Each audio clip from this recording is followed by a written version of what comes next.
নমস্কার। আরো একটি নতুন রেসিপির সাথে তানিয়াস রান্নাঘরে আপনাদের স্বাগত জানাই। আজকে আমি ২ টি খাবার থালির আয়োজন আপনাদের সঙ্গে শেয়ার করতে চলেছি। ১ম থালিতে আছে গরম, গরম খিচুড়ি, গোবিন্দভোগ চাল আর সোনামুগ ডাল দিয়ে খিচুড়ি তৈরি করে নিয়েছি, সেটা নিয়ে নিলাম। খিচুড়ির সাথে খাওয়ার জন্য তৈরি করেছিলাম আলু ভাজা, সেটা নিলাম। আর করেছিলাম বেগুন ভাজা আর পটল ভাজা। আর একটু পাঁপড়ও ভেজেছিলাম। নিরামিষ খিচুড়ি খেতে কিন্তু বেশ ভালো লাগে। পাঁপড় ভাজাটাও নিয়ে নিলাম আর ১ গ্লাস জল তো আছেই।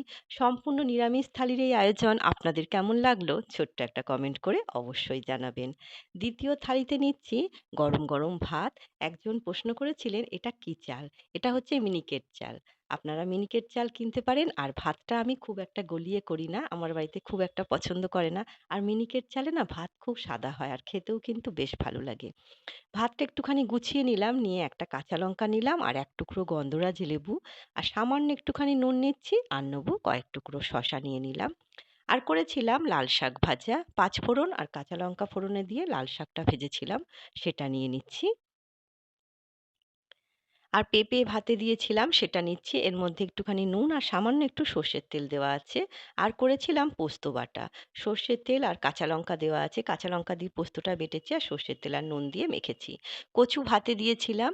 এটা শুকনো লঙ্কা ভেজে শুকনো লঙ্কা ভাজা তেলটা দিয়ে আর শুকনো লঙ্কা দিয়ে নুন দিয়ে কচুটা মেখেছি, সেটা নিয়ে নিলাম।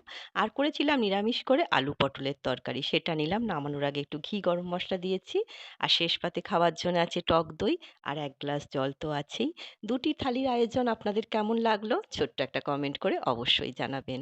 আজ তবে এই পর্যন্তই। দেখা হবে পরের একটি নতুন রেসিপির সাথে। সবাই সুস্থ থাকবেন, ভালো থাকবেন।